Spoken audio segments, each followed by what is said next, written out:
efisien mungkin kali ini ya. Ya. Tapi yang jelas, kalau dengan saya sudah mencermati pendapat berbagai pakar dan juga analis soal pemangkasan ini. Apakah sebenarnya jangan-jangan Mas, ini tuh sudah seharusnya sejak dulu dilakukan, bukan sekarang saja? Ya, memang itu Momentumnya. sebuah ungkapan yang pada dasarnya kita dapati ya. Karena kalau kita lihat dari pemangkasan dari kementerian lembaga sejumlah 256 triliun, lalu pemangkasan 50 triliun dari transfer ke daerah.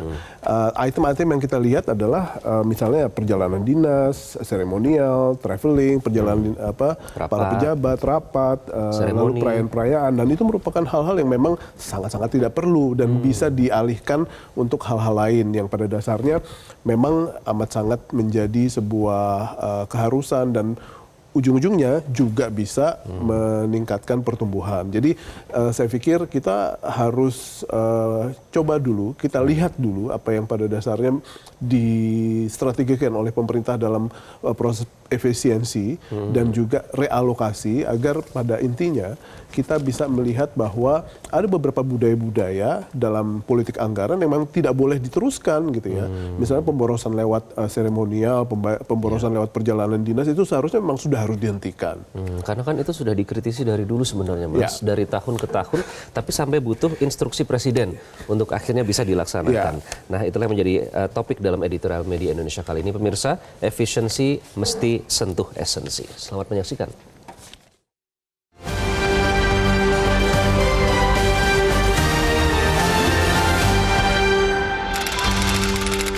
Efisiensi mesti sentuh esensi.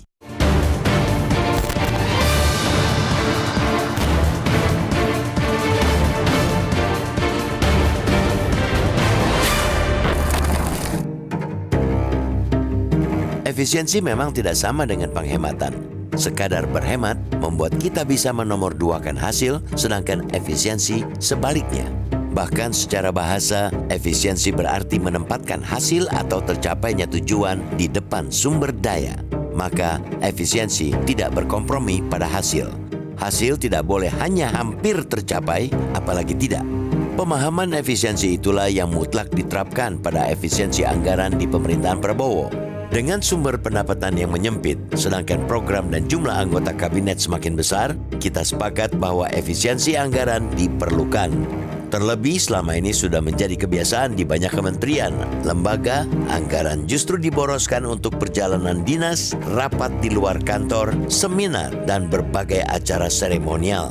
Dengan begitu, instruksi efisiensi anggaran yang dikeluarkan Presiden Prabowo pada 22 Januari lalu memang perlu. Namun yang jadi soal, target efisiensi 306 triliun rupiah nyatanya ikut berimbas pada program yang lebih luas. Gambaran paling jelasnya ada di Kementerian Pekerjaan Umum dan Perumahan Rakyat atau Kemenpupra. Dipangkas sebesar 81,38 triliun rupiah, anggaran Kemenpupra di Pagu 2025 tinggal tersisa 29,57 triliun rupiah. Akibatnya, 21 proyek infrastruktur terimbas, termasuk pembangunan 14 bendungan dan 1 bangunan pengarah ruko, revitalisasi danau dan situ, pembangunan dan rehabilitasi jaringan irigasi seluas 38.550 hektar. Memang Menpupra Dodi Hanggodo menyebut bahwa proyek-proyek yang dalam skema multi-years contract itu bukan sama sekali berhenti, melainkan direlaksasi alias dimundurkan penyelesaiannya. Dikorbankannya program-program infrastruktur sejenis itu menunjukkan bahwa pemerintah dan DPR tidak melihat program itu krusial bagi ketahanan pangan dan ketahanan negara. Padahal dengan perubahan iklim, sejak beberapa tahun lalu pakar-pakar dunia telah mengingatkan akan krisis pangan dan wabah penyakit. Setiap negara didorong untuk meningkatkan kemandirian pangan dan perbaikan sistem kesehatan. Sebab itu, ketika pekan lalu Presiden Prabowo menginstruksikan perombakan target efisiensi, maka saatnya membuat penghitungan yang lebih cermat. Kemarin, sejumlah komisi DPR RI telah kembali rapat dengan kementerian atau lembaga atau KL untuk membahas efisiensi anggaran.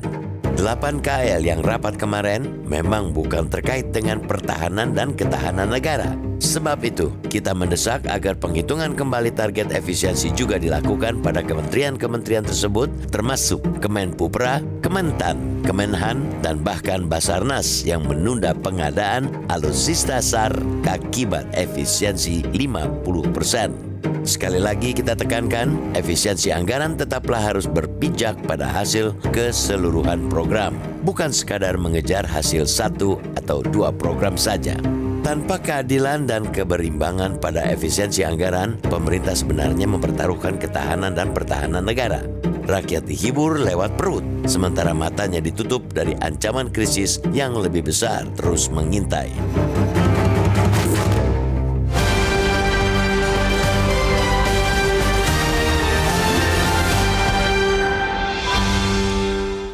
Efisiensi mesti sentuh esensi, itu menjadi topik dalam editorial media Indonesia kali ini. Mas, jadi esensinya apa, Mas, yang harus disentuh dengan adanya kebijakan efisiensi ini? Jadi yang saya lihat dari kesimpulan sementara yang pada dasarnya bisa dibaca oleh publik adalah ada berbagai macam lemak yang harus dihilangkan, tapi seharusnya lemak itu menjadi bisa kita realokasikan buat hal-hal yang menciptakan pertumbuhan.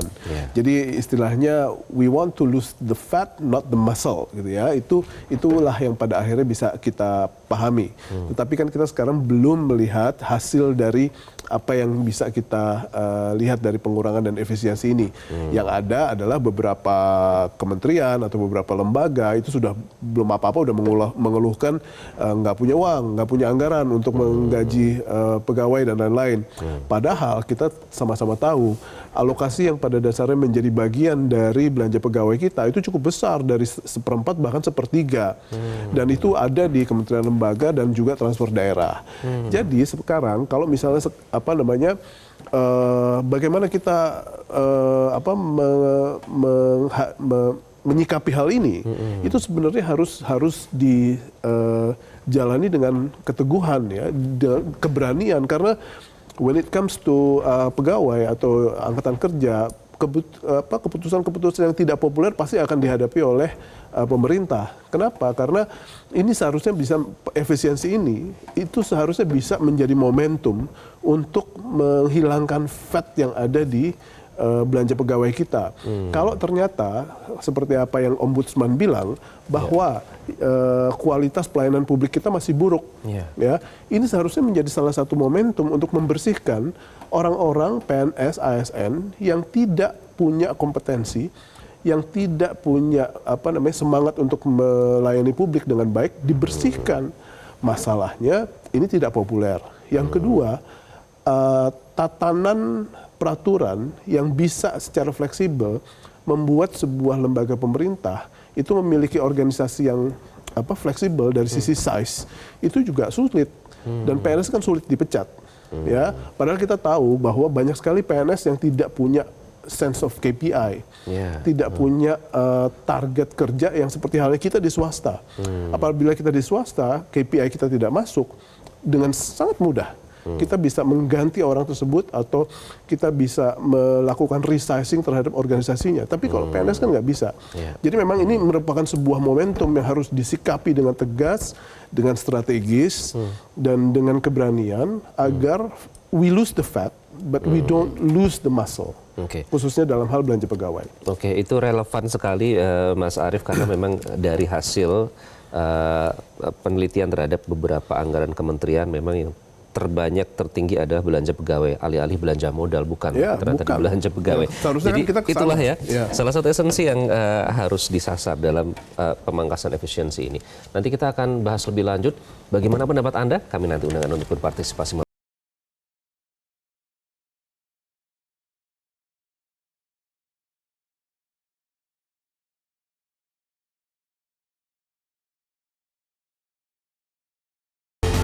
Media Indonesia mengajak Anda untuk mengakses fitur premium e-paper. Dengan sajian konten berbasis intelektual dan meneguhkan kebangsaan, Media Indonesia tampil dengan lebih dinamis melalui e-paper Media Indonesia yang dapat Anda akses kapan saja, di mana saja. Caranya mudah, download aplikasi Media Indonesia di Android atau ketik link epaper.mediaindonesia.com atau bisa scan QR Code pada layar kaca Anda. Klik tab e-paper di bagian samping layar tablet Anda, daftarkan data diri, serta pilih paket berlangganan e-paper Media Indonesia sesuai dengan kebutuhan Anda. Nikmati juga bonus spesial tambahan 4 halaman rubrik fokus setiap hari. Semua bisa Anda dapatkan hanya di e-paper Media Indonesia. Untuk informasi lebih lanjut, hubungi customer service di nomor 0811 1201 2018 atau kunjungi media sosial @mediaindonesia. Media Indonesia, referensi bangsa. Pemirsa, saatnya kami undang Anda untuk berpartisipasi melalui sambungan telepon. Kita langsung bergabung bersama Bapak Sukarwan di Temanggung, Jawa Tengah. Pak Sukarwan, selamat pagi. Pagi Metro, pagi Bang Himawan dan Bang Arief Sugitomo, selamat pagi. Silakan Pak, memandang efisiensi anggaran ini bagaimana? Ya baik juga sih, setuju dengan apa instruksi Pak Presiden Pak Prabowo, pemangkasan efisiensi. Dulu zaman Pak Harto istilahnya kencangkan ikat pinggang, zaman Pak Sudarmono wakil presidennya kencangkan ikat pinggang. Tapi gini Bang, kalau efisiensi pemangkasan semua anggaran terutama yang bersumber APBN, oke, tapi harus lebih ke proporsional. Sekarang gini contoh, demi efisiensi terus anggaran DPU jalan yang mestinya 3 bulan lagi mau diaspal, terus batal. Ini kan fatal, jangan sampai hal-hal ini terjadi. Efisiensi ya efisiensi, tapi lihat-lihat yang sifatnya pemborosan nggak begitu penting. Oke. Baik, Pak Sukarwan. Terima kasih Pak Sukarwan. Jadi itu salah satunya ya? Ya. Terima kasih Pak Sukarwan, sudah kami tangkap poinnya dari Temanggung, Jawa Tengah, Pak Mas Arief. Jadi memang ini masyarakat publik turut mengawal ya. Jadi justru jangan sampai nanti memangkas hal-hal yang seharusnya itu penting bagi publik dari efisiensi tersebut. Ya, nah, makanya yang tadi saya bilang bahwa ya ada beberapa hal yang pada intinya bisa kita lihat dan kita bisa reprioritas. Karena kalau misalnya kita masih terus mempertahankan postur anggaran di mana belanja pegawai ini masih terlalu besar atau subsidi masih terlalu besar, ini kan menjadi salah satu tantangan. Memang belanja pegawai atau pos anggaran buat subsidi itu merupakan salah satu hal yang amat sangat penting dan rata-rata ada banyak yang percaya bahwa itu punya kontribusi terhadap pertumbuhan.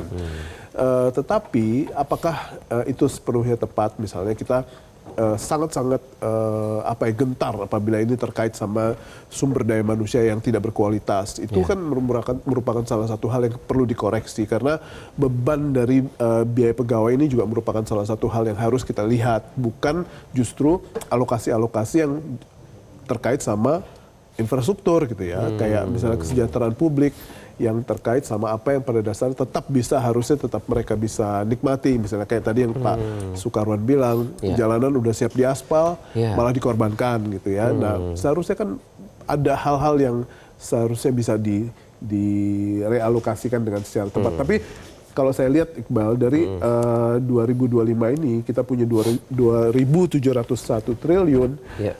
Saya pikir kita punya beberapa fokus yang cukup baik ya, pendidikan, kesehatan, perlindungan sosial, ketahanan pangan, dan MBG itu mendapatkan berbagai macam fokus yang cukup baik. Jadi sekarang mudah-mudahan apa yang dipotong, misalnya perjalanan dinas, ATK, seremoni yang tidak perlu gitu ya, itu merupakan salah satu hal yang kita harus apresiasi. Bahkan ya kemarin di saat event NU, di mana Presiden bilang hentikan pengeluaran-pengeluaran yang menjadi alasan untuk nyolong gitu ya. Nah, itu kan salah satu hal yang pada dasarnya kita tunggu gitu ya. Karena ada banyak pengeluaran-pengeluaran yang sebenarnya itu nyolong gitu ya. Betul. Yang harusnya 1 hari jadi 3 hari. Betul. Kan bukan hanya tiket dan hotel aja, tapi juga ada biaya-biaya lain buat yang orang bisa tersebut. Menjadi celah perilaku korup ya. Betul. Mas Arief, ini artinya bisa menjadi momentum mengawasi efektivitas penggunaan anggaran. Karena tadi seperti Mas Arief, ini jamak kita dengarkan kalau di daerah-daerah perjalanan dinas memarkup SPD misalnya yang tadi. Kita udah bukan hal yang asing kan sama hal tersebut. Ironis kan sebenarnya kan. Ini momentum untuk mengawasi efektivitas penggunaan anggaran itu sendiri. Dan kalau dijumlah hal-hal yang terkait seperti itu kan kita bisa menghemat kurang lebih 306 triliun. Dan itu sangat berarti karena total anggaran buat makan bergizi gratis itu kan cuma 71 triliun. Jadi saya pikir apabila kita berhasil secara konsekuen dan strategis mengimplementasi hal tersebut, saya pikir tidak akan ada yang dirugikan. Oke, termasuk ada salah satu pakar yang menyebut ini tuh disruptive budgeting katanya. Ini berusaha untuk membuat suasana kritis. Anda setuju dengan poin itu? Harusnya setuju ya, karena Kenapa ini kan perlu sampai membuat suasana seolah sedang kritis atau memang jangan-jangan kita sedang kritis sekarang soal birokrasi dan pemerintahan kita sedang memerlukan dan ini merupakan sebuah policy yang memang seharusnya sudah dilaksanakan. Tapi kalau kemarin kan kita masih punya ruang fiskal yang jauh lebih lowong ya dibandingkan dengan saat ini. Jadi saya pikir ya daripada tidak sama sekali mendingan sedikit terlambat.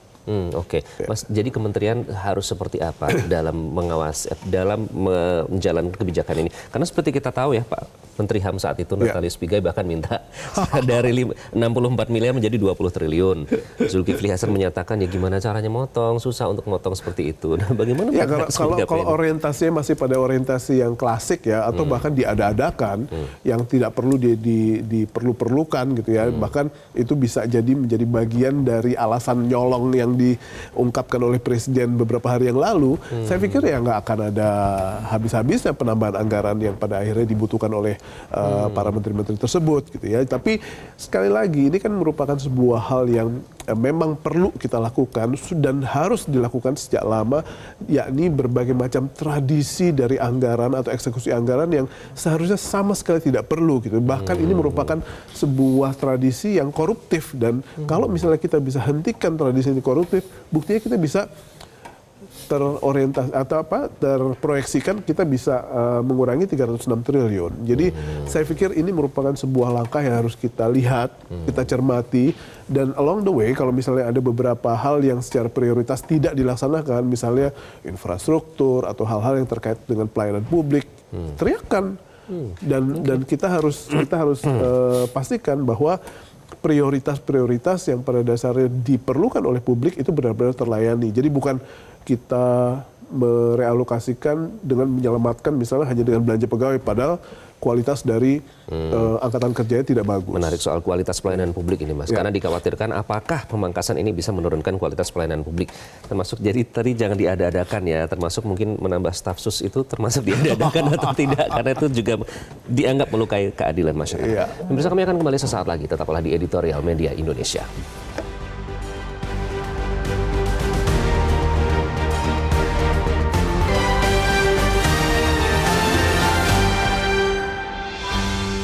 Kembali di Editorial Media Indonesia, Mas Arief. Jadi yang dikhawatirkan adalah jangan-jangan pemangkasan ini bisa menurunkan kualitas pelayanan publik.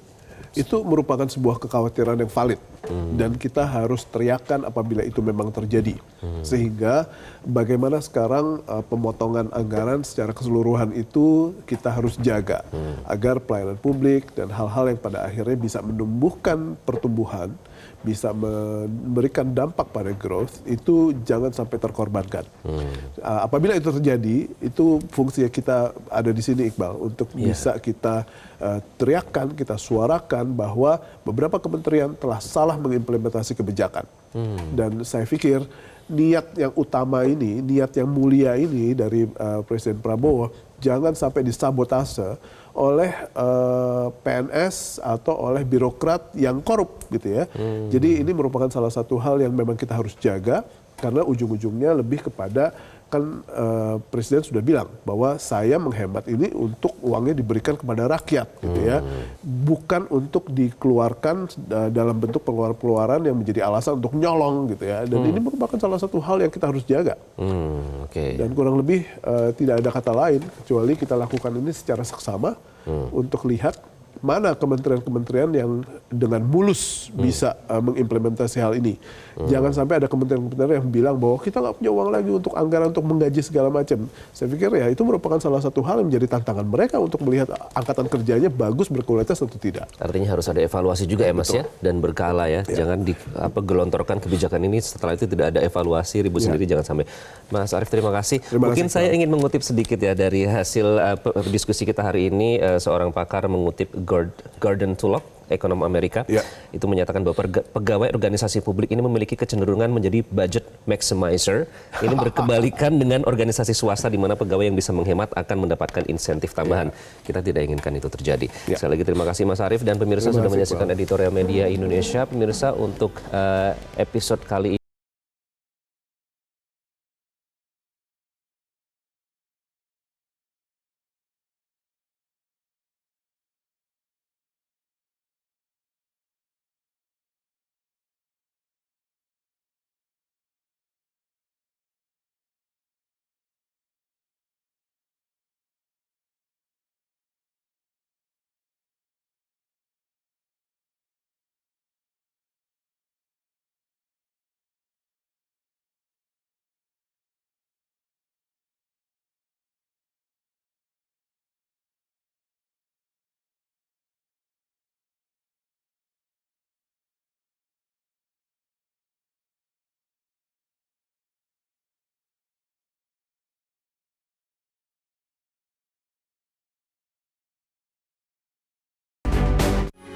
Metro TV.